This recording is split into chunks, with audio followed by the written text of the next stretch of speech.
silence would keep me safe.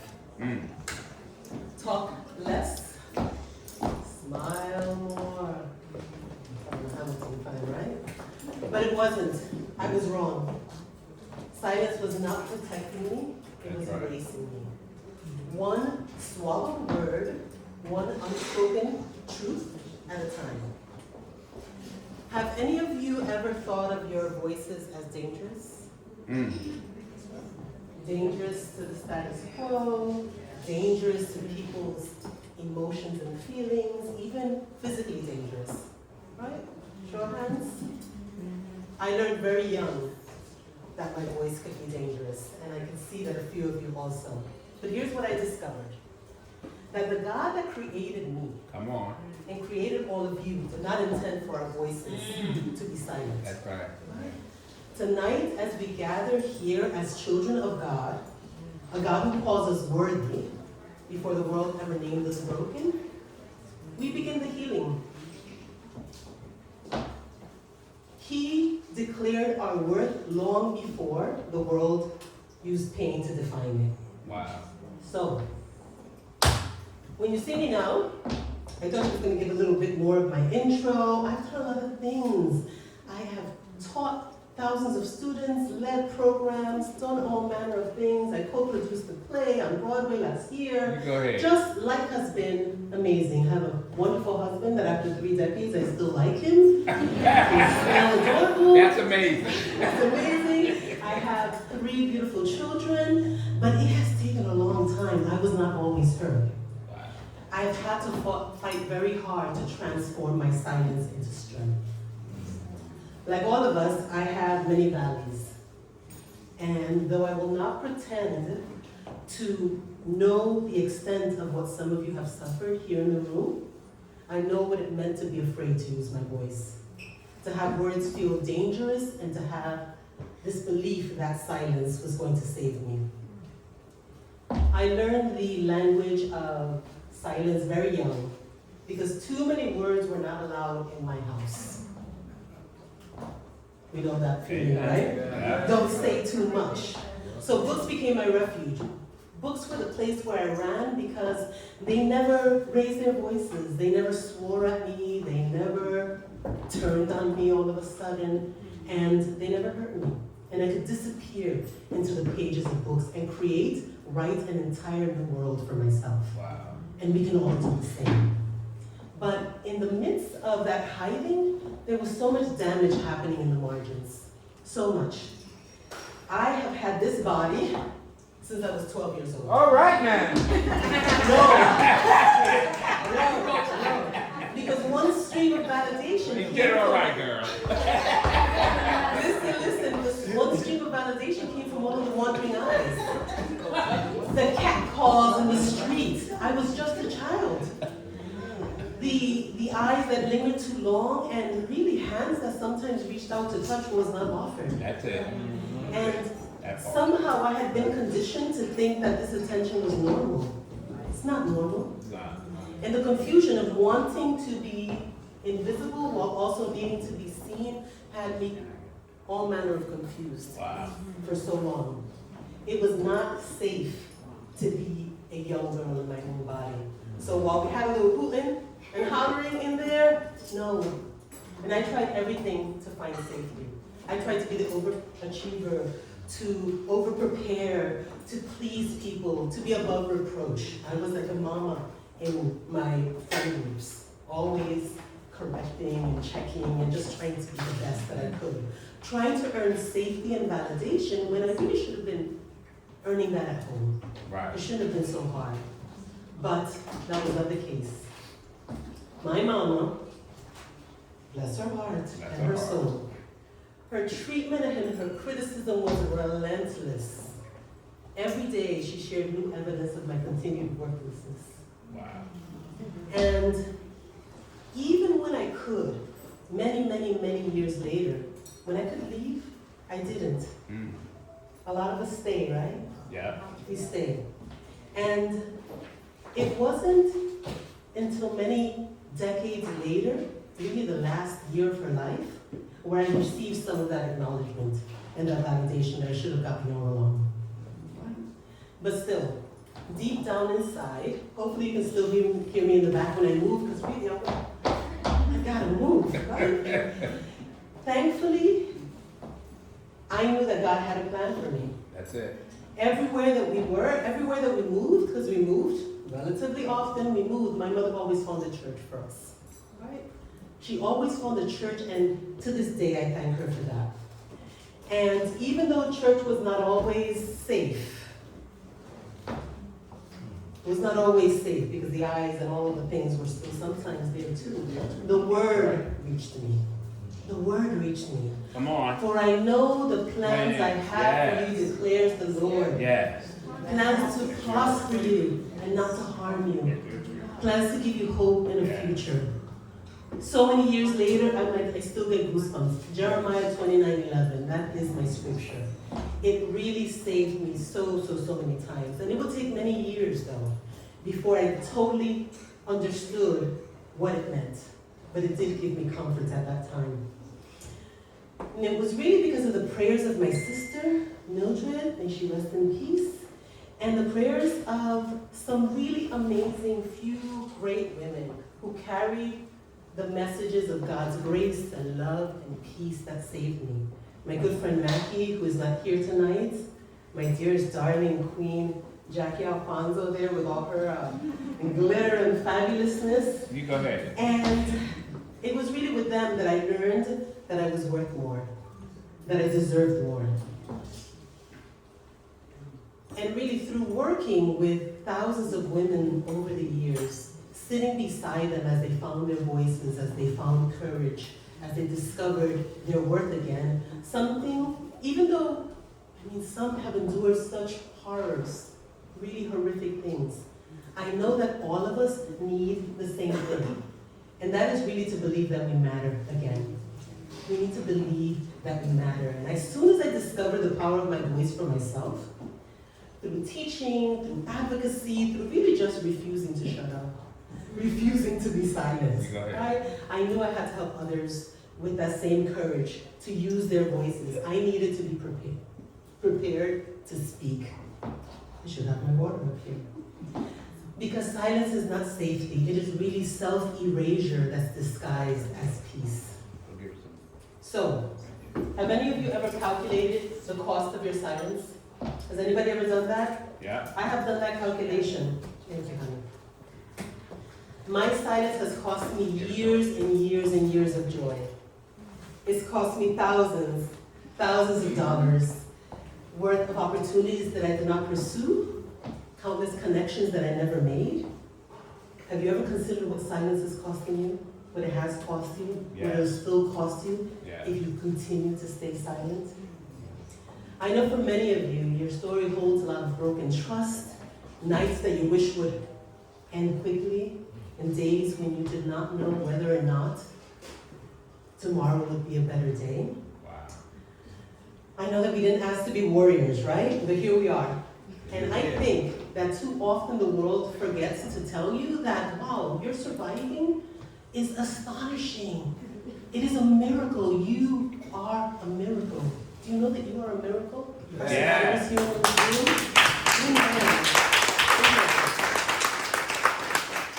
we work towards healing, let us remember that healing is not about erasing the things that happen to you, but remembering that the things that happen to you do not get to have the last word. That's it. You know, someone shared that earlier, right? It does not get to have the last word.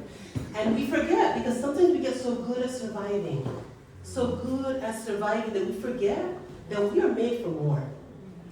We are made to laugh without having to apologize. That's it. To laugh without fear. To rest without guilt. You were made for love that does not hurt. You were made for joy.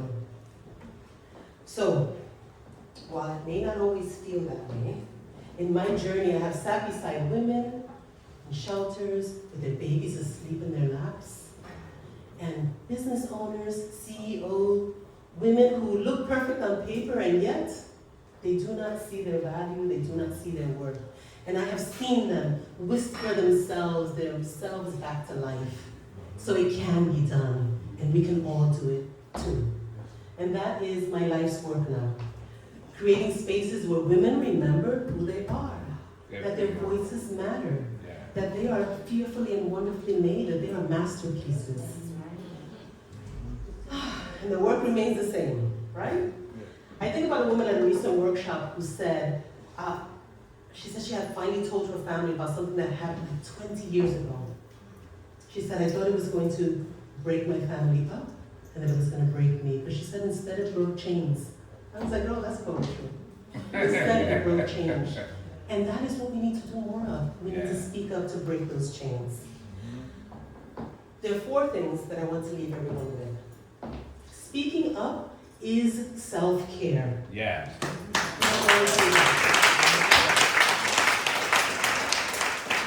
Because not speaking up will eat away at your soul. That's it. That's it. 2, your silence has a cost, and that cost is expensive. And you're not the only one that's paying it. The people around you, the people that you love are also paying it. The 3rd is that your presence is a currency. Your presence has value. Yeah. Yeah. And 4th is that courage can be taught and courage can be learned. Yeah. We can all do that. I am a living example of it. Courage can be learned. It is time to dream again, my people. Maybe you haven't dreamt in a long time. Maybe you spent years just surviving these days that took everything from you. But tonight, I want you to remember, and I want you to remember the little girl inside of you who wanted more, who imagined more, or the little boy inside of you who wanted more or imagined more. I usually work with women mostly, and that's why it's easy for me to say that. But absolutely, so many of us are carrying pain that nobody knows about. That's right? You can forgive yourself for what you endured. You have to forgive yourself for staying too long, for loving too hard, Come on. for losing yourself in the mess, in the process. And when you do that, someone, and you speak up, someone who's watching you gets the courage to do the same. That's it. Even if you're just doing a little move, it helps somebody else to imagine the power of being able to do it themselves. You're an example for others. So I want us again, like I said, to dream. And the big dreams, not the dreams that fit into other people's, safe dreams. What are the wild dreams that you had when you were little? When you were little, what did you want to do? What was the thing that you think it's too late? It is not too late. I like that. Is it the book that you wanted to read, the business you wanted to start? Like, what is it that you wanted to do? I want you to start thinking about it and dreaming about it again. It is time. It is time to give yourself permission, because no dream is too big for you to be able to do it. Go for it. Start. And you may make mistakes. You may make a mess of things. The first, the second, the third, the fourth, the fifth, the sixth. Shall we go on? I'm a witness. Eventually, it's going to happen. Eventually. As long as you stick with it. That's The people who win are the ones that stick with it, right?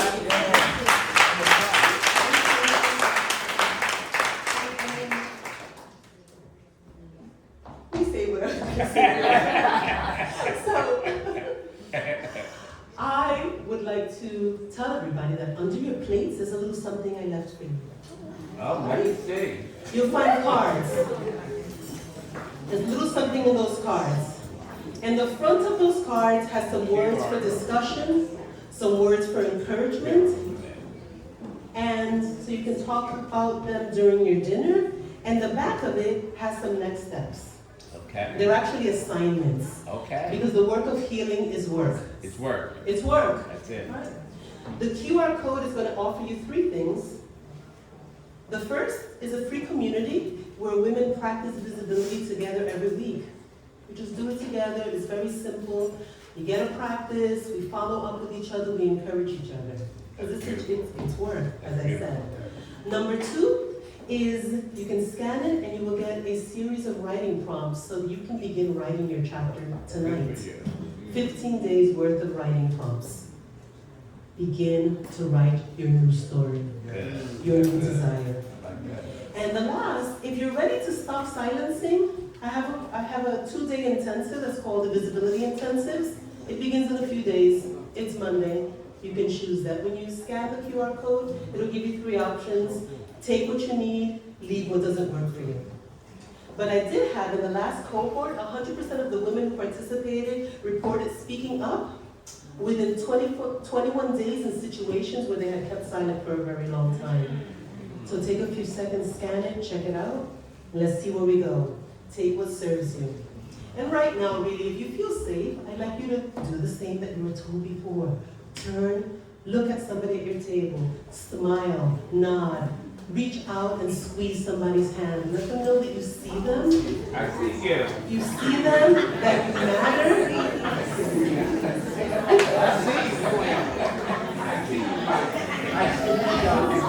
And if you are ready, make a quiet promise to yourself. All right, come back.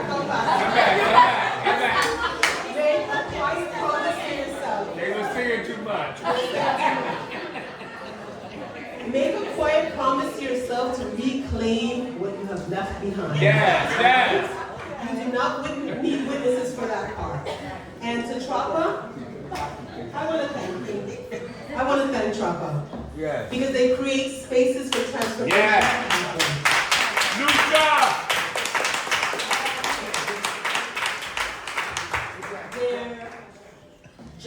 Their generosity tonight will fund more than crisis intervention. It is going to fund someone's journey back to their voice, back to themselves. Yeah. And might I tell you that we did not pay enough for this dinner tonight. No. For the dinner, for the space, for the photographer, for the 360, for the DJ here, I think the DJ downstairs, for the MC. We did not. So if you donated already, donate again. Can I get a QR code somewhere? Can I get a QR code? They're going to pass something around at some point. I'm sure I'm not alone How much you in need? thinking that How we much need you to need, do Lucha? more. Give us the goal. Yes. What is the goal? Yes. Yeah. What's the goal that we should try for tonight? Somebody, a suggestion. What should we be going for? Chosen generation is giving 2,000. 2,000. Hey!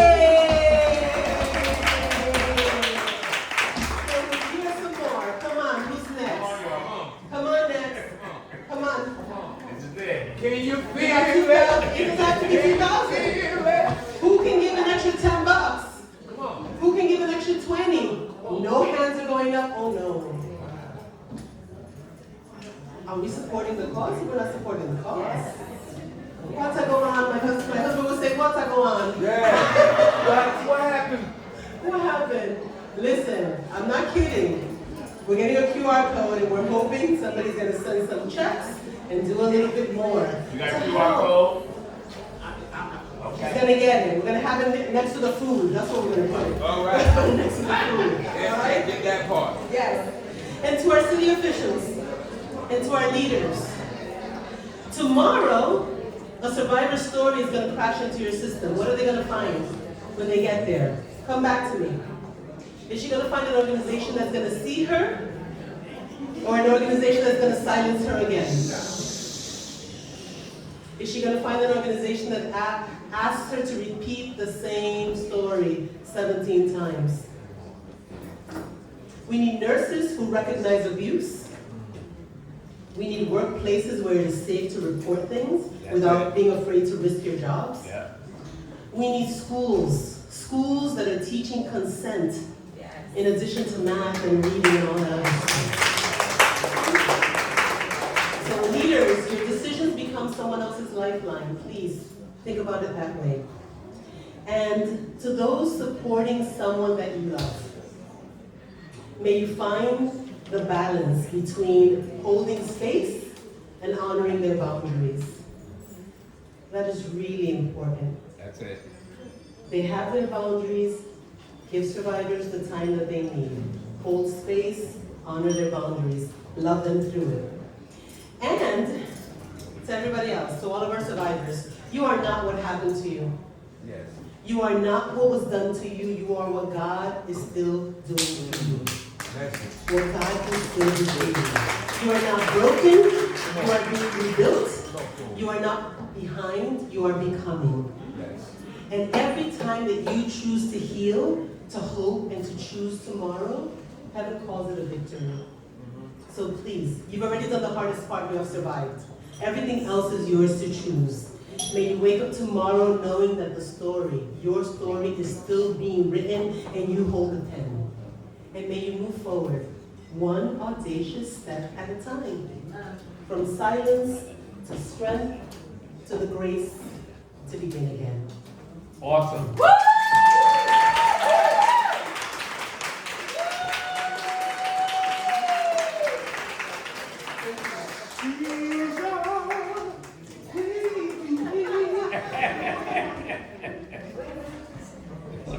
Now, thank you very much.